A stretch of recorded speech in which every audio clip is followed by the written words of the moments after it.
the Aal Saud and the danger of this regime. But I want to go back that the first teacher of this regime was the person who said, Hasbuna Kitab Allah. Do not forget that. Hasbuna Kitab Allah, it appears that they couldn't even understand the book itself, how it says. So I just want to speak to you a little bit about preserving the graves of the righteous people. The Quran has full of this statement.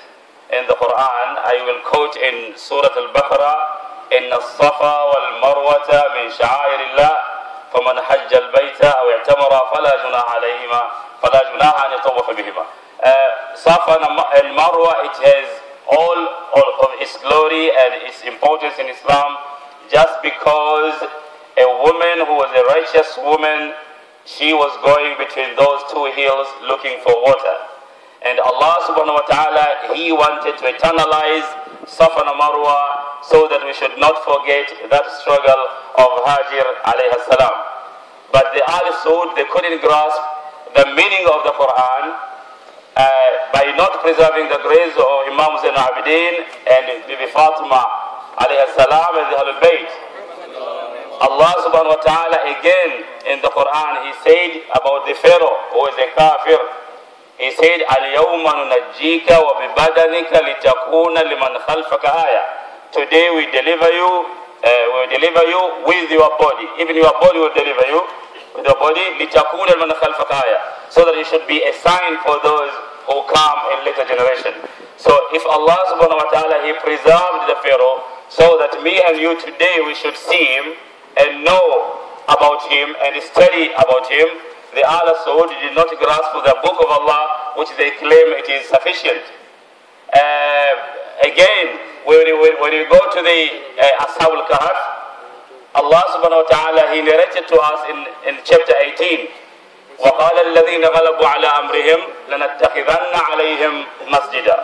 The people who are dead, but those who were around them, those who went to visit them, they were discussing what to do about them.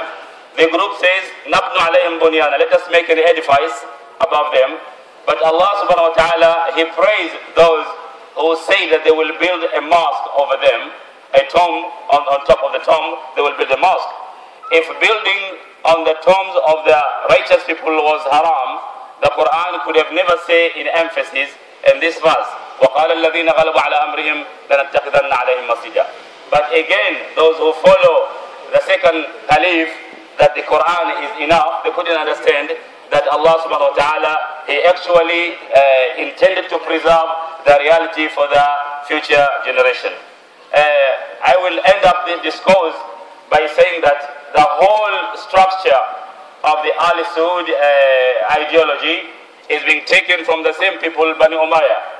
The way how they think, the way how they run their affairs, the way how they treat the Shia, the way how they treat Ahlul Bayt, the way how they think is actually the same as Bani Umayyah. So the ideology of Aal Saud is quite different with the ideology of Ahl Sunnah wal Jama'ah. But unfortunately, they have taken the umbrella of Ahl Sunnah wal Jama'ah, and the Ahl Sunnah wal Jama'ah, they cannot even raise their tongue to say that, look, you are using our name against us. If you notice, the Aal Saud will never accept none about the verdict of Imam Abu Hanifa or Maliki or Shafi or Imam Ahmad bin Hanbal, because they consider them to be Ahlul Bid'ah. So they took the verdict of Ibn Taymiyyah, who was against Ahlul Bayt. I will give you one of the incidents in Al-Fatawa al-Kubra of Ibn Taymiyyah when he said about Fatima Zahra alayhi salam.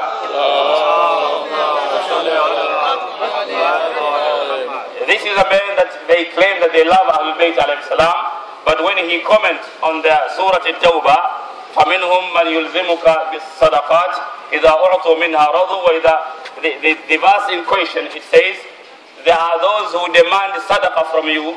When you give them, they become happy. When you don't give them, they become angry. So Ibn Taymiyyah, he said Fatima Zahra alayhi salam, when she went to demand the fadaq from the first caliph, when she was not given fadaq, she became angry.